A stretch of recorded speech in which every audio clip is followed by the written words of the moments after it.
Film dimulai dengan dua tokoh utama dari film ini, yaitu Brandon dan Zero yang bertemu di sebuah kafe di Los Angeles. Brandon merupakan penembak jitu yang bisa menembak kalkun dalam mata tertutup, sedangkan Zero adalah petarung jarak dekat handal yang sudah kenyang dengan puluhan operasi militer. Pada hari itu, mereka dipanggil oleh sang atasan bernama Robert ke markas rahasia untuk menerima dan menjalankan misi khusus, yaitu mereka diminta Robert untuk terbang ke negara Malta untuk membawa pulang agennya di sana yang bernama Lady Death atau yang biasa disingkat LD. Under a code name, Lady Death. Robert menjelaskan bahwa dia mengutus LD menjalankan misi untuk membunuh Bobalo, akan tetapi sampai saat ini Robert tidak dapat berkomunikasi dengannya.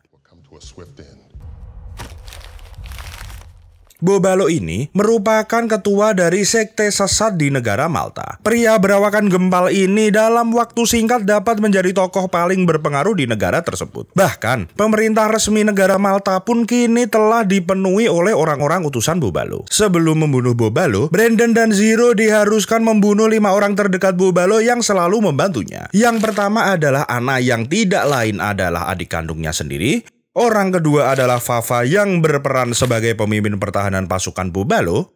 Dan yang ketiga adalah Katarina yang merupakan pengatur sirkulasi keuangan Bobalo. Yang keempat adalah Mario yang bertugas sebagai pemimpin tim hukum Bobalo. Dan yang terakhir adalah Dr. Zorik yang bertugas untuk menjaga kesehatan Bobalo.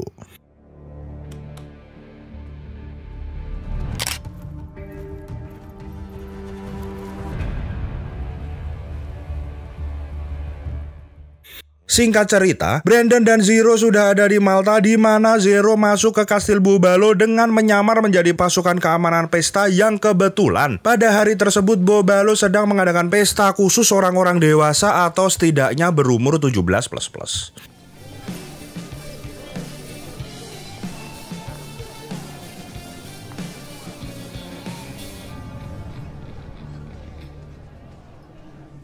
Di sisi lain, Brandon yang sedang melihat keadaan dengan teleskop snipernya dapat dengan cepat menemukan posisi Anna, akan tetapi peluru Brandon masih belum dapat diluncurkan karena posisi Anna yang sangat dekat dengan pengawalnya. I'm in the upstairs bathroom. Seems like you'd have a perfect shot up here. Good to know. Thanks. Make this easy for me.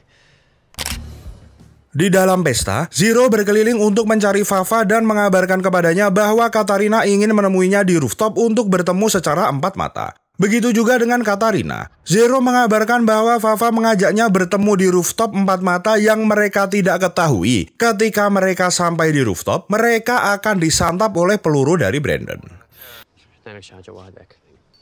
How about both? It's private.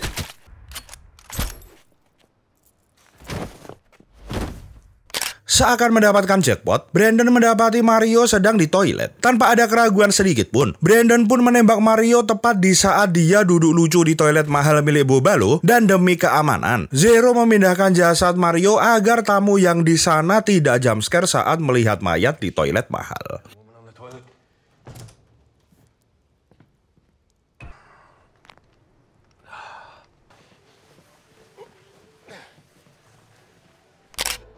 Zero kembali melanjutkan pencarian tangan kanan Bobalo yang lain, di mana dia dari kejauhan Zero telah menemukan Dr. Zorik. Dia pun mengikuti pergerakan Dr. Zorik yang mana ketika sampai di ruang bawah tanah, Zero memutuskan untuk menekuk nyawa Dr. Zorik, akan tetapi eksekusi tersebut digagalkan oleh LD. Dia menjelaskan bahwa Dr. Zorik adalah orang yang telah menyelamatkannya dari kematian. Setelah mendengar penjelasan tersebut, mereka memilih kabur bersama keluar dari kastil Bobalo. Di sisi lain, Brandon yang mulai bosan menunggu pergerakan Anna mulai memancing penjaga Anna agar sedikit menjauh dengan menembakkan pelurunya ke sebuah pot. Ketika sang penjaga mengecek lokasi penembakan, Brandon pun memanfaatkan situasi tersebut dengan menembak Anna tepat di pelipis tempurung kepalanya.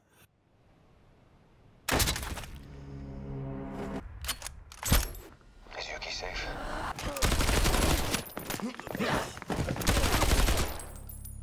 Yeah, she's fine. Get Bobalo, let's go. Dari tengah kastil, Bubalo keluar dan menyapa para pengikutnya. Puja-puji terlontar ratusan kali dari pengikutnya, yang mana di tengah Bubalo membalas pujian-pujian dari ratusan pengikutnya yang hadir, peluru Brandon secara frontal bersilaturahmi ke kepala Bubalo. Seketika situasi menjadi ricuh melihat sang Tuhan gadungan itu mati, yang mana Zero dan yang lain dapat memanfaatkan situasi tersebut untuk keluar dari kastil Bubalo. I'd say that went pretty well. We're out of here, B. We'll meet you at the rendezvous point. Untuk mengamankan diri, mereka memilih bersembunyi di gereja pinggir laut. LD menjelaskan kepada Zero dan Brandon bahwa Dr. Zoric lah yang menyelamatkannya dari kematian. Untuk menjalankan misi dari Robert, LD harus menyamar menjadi selir Bubalo. Saking selektifnya Bubalo ini, LD membutuhkan waktu 3 bulan untuk dapat merenggut libido Bubalo, yang momen tersebut dimanfaatkan LD untuk menghentikan napas Bubalo. Namun misi itu tidak berjalan mulus karena saat LD menjalankan aksinya digagalkan oleh Anna dengan menembak punggungnya berkali-kali. Beruntung LD dapat menyelamatkan diri dan ditemukan oleh Dr. Zoric dalam keadaan tidak sadarkan diri. If not from her wounds, then from a protruding guard. Let's get some shut-eye. Be ready for the chopper in the morning. I call floor. Esok paginya, tanpa sepengetahuan yang lain, Dr. Zoric pergi menuju ke sebuah kafe tanpa dia ketahui. Zero ternyata bersembunyi di kabin belakang mobil. Kemampuan spionase Zero memang sudah diakui oleh pasukan khusus Amerika, di mana dia dapat mengikuti Dr. Zoric dari jarak dekat tanpa dapat diketahui oleh Dr. Zoric.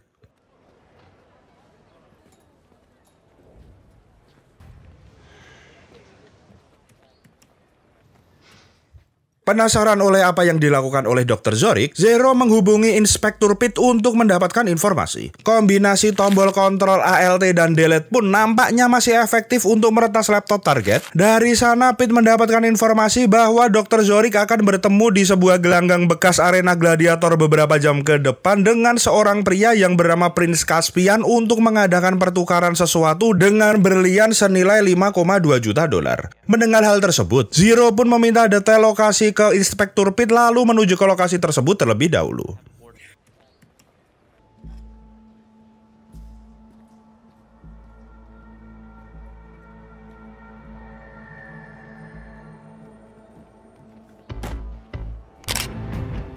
Singkat cerita, Brandon, LD, dan Zero sudah berada di lokasi tersebut dengan sudah membawa senjata favorit mereka masing-masing. Tak berselang lama, Dr. Zoric masuk ke gelanggang yang di sana sudah ada Prince Caspian. Di tengah pertukaran berlangsung, mereka dikejutkan dengan tembakan dari LD yang mengarah ke leher Dr. Zoric, yang mana setelah melihat Dr. Zoric tak bernyawa, Caspian lebih memilih kabur untuk menyelamatkan diri. Zero, we have a problem. Headed your way. What happened to my hands up? I'm heading down.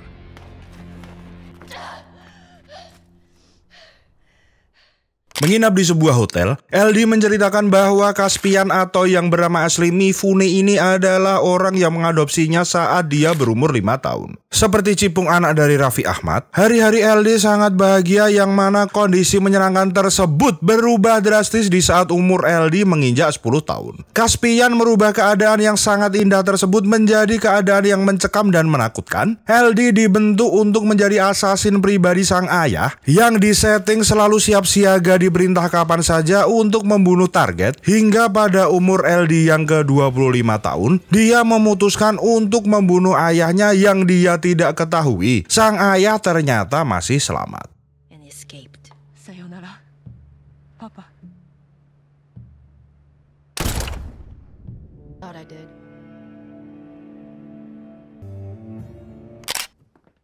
Singkat cerita, Caspian bertemu Anna yang ternyata selamat dari tembakan Brandon. Percakapan antara dua bandit ini terjadi dengan tensi yang tinggi, yang mana mereka memutuskan untuk bekerja sama karena memiliki target yang sama, yaitu LD. Caspian bersesumbar bahwa dia dapat selalu melacak LD dengan perangkat yang diberikan oleh Dr. Zoric. Oleh karenanya, Caspian meminta Anna untuk meminjamkan pasukannya guna membantu menangkap LD, yang nantinya LD akan diserahkan oleh Anna untuk menjalani siksaan-siksaan duniawi yang belum pernah dirasakan warga sipil seperti kita.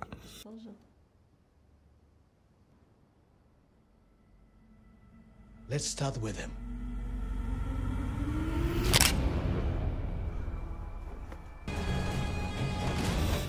Seorang diri, pria tirus yang merupakan anak buah dari anak ini pun menuju ke lokasi LD yang kini tengah menyantap makan malam. Tanpa mempedulikan sekitar, si tirus ini menghamburkan peluru tanpa ada rasa sungkan, yang mana dengan memanfaatkan kelengahan si tirus, Zero dapat melukai tamu tidak diundang tersebut. Melihat keadaan pelipisnya yang bocor halus, dia memutuskan untuk pergi menyelamatkan diri daripada dia harus kehilangan nyawanya.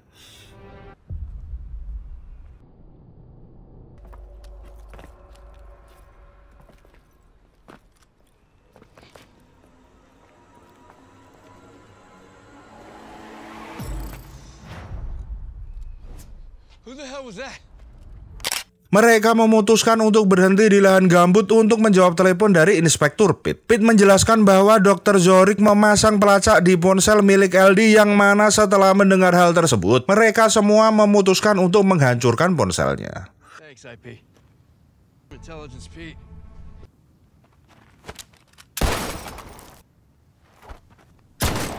One, two, three. That was me. Probably should have called the colonel and told him we were going AWOL before we destroyed our phones. Keesokan harinya, Robert menemui Pitt di sebuah kafe. Di sana, Robert mengungkapkan bahwa dia tidak dapat berkomunikasi dengan timnya sejak 12 jam terakhir. Oleh karena itu, dia meminta Pitt untuk ikut dengannya ke Malta untuk membantunya menemukan dan membawa pulang anak buahnya, karena Robert yakin bahwa anak buahnya dalam kondisi baik-baik saja. How have I not known about this? It's perfect.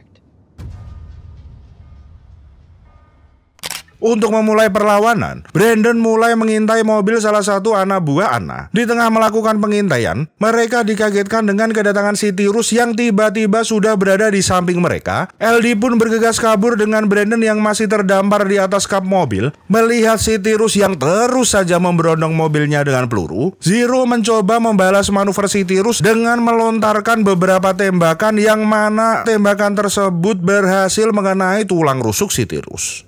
This guy.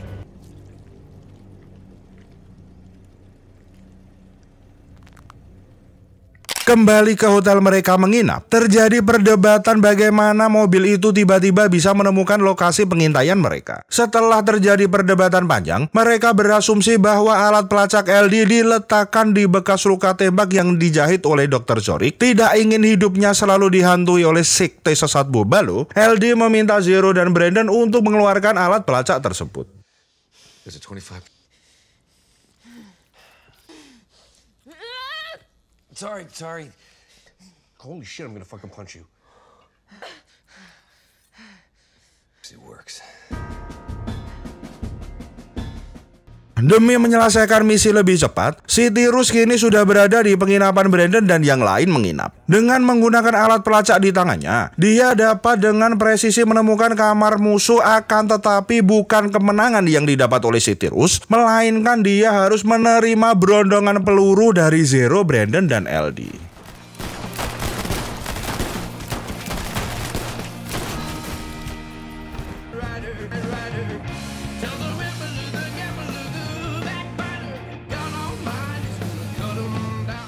Menggunakan ponsel milik si tirus, LD berkomunikasi dengan Caspian dan mereka sepakat akan mengadakan pertemuan untuk menjalani duel sampai salah satu di antara mereka mati.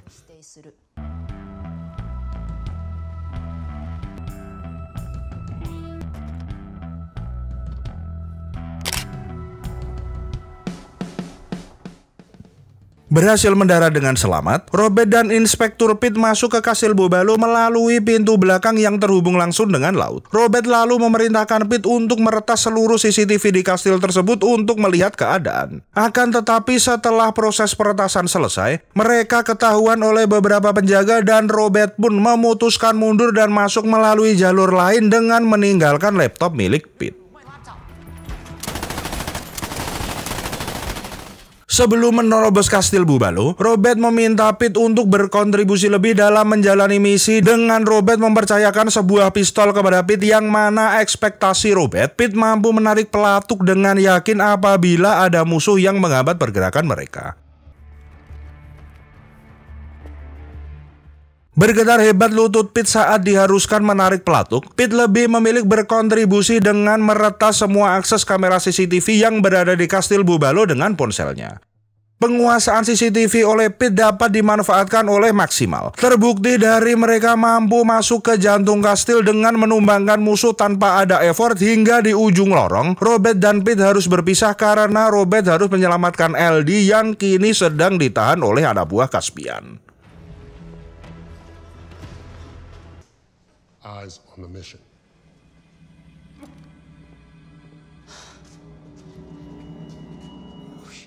Di sebuah gudang, LD dipertemukan oleh Anna dan Caspian. Percakapan melankolis antara bapak dan anak ini pun turut mewarnai kondisi saat itu, di mana pada momen yang tepat, Caspian yang sedikit lengah dimanfaatkan oleh LD dengan mengunci tenggorokan Caspian dan menembak tempurung kepala Anna.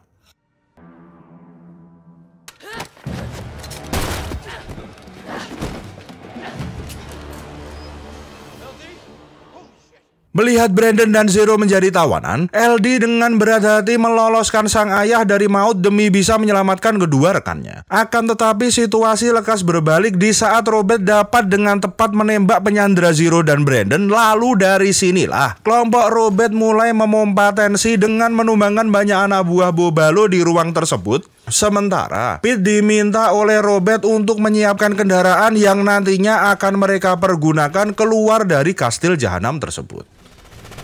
Go.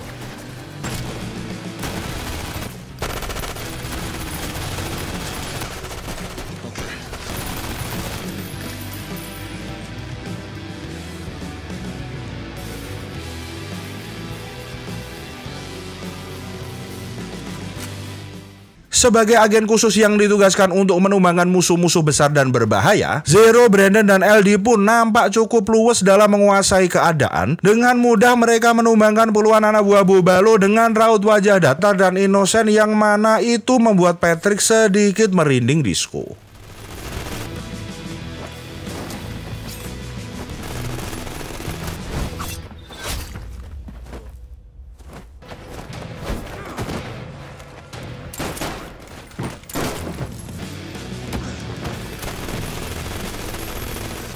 Belum juga sempat menyiapkan kendaraan, Pete harus menahan langkahnya karena dia mendapati Caspian yang berada tidak jauh dari posisinya. Agak sedikit ngeri dengan keselamatannya sendiri, Pete memutuskan untuk maju dan menembak Caspian beberapa kali di persendian lutut kakinya hingga Caspian pun harus berjalan mode ngesot untuk mencari pertolongan.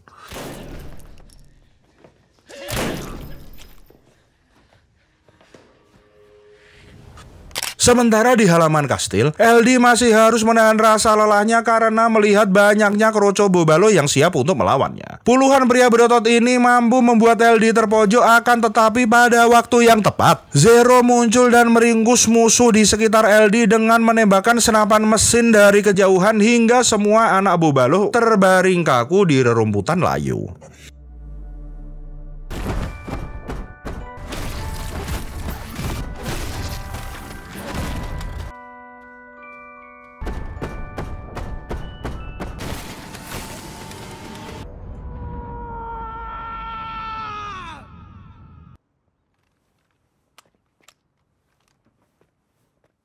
Dari Los Angeles, mereka menonton siaran bahwa Caspian telah ditangkap dan akan menjalani persidangan atas apa yang selama ini dia lakukan. Akan tetapi, sebelum diadili oleh hakim di negara Malta, Caspian terlebih dahulu diadili oleh LD dengan menembaknya hingga tumbang di anak tangga pelataran pengadilan tinggi negara Malta. Dan film pun tamat. By the way, terima kasih untuk semua penonton yang setia kepada channel ini. Mohon maaf apabila akhir-akhir ini channel ini sedikit terbengkalai karena Patrick masih ada kegiatan di real life. Maka dari itu, mohon doanya teman-teman. Semoga channel ini bisa aktif atau lebih aktif daripada yang sebelumnya. Jangan lupa untuk like, komen, dan subscribe channel ini. Apabila kalian ingin request, bisa kalian drop di kolom komentar ya. Sekian video kali ini. Patrick beserta kru undur diri. Wassalamualaikum dan bye-bye.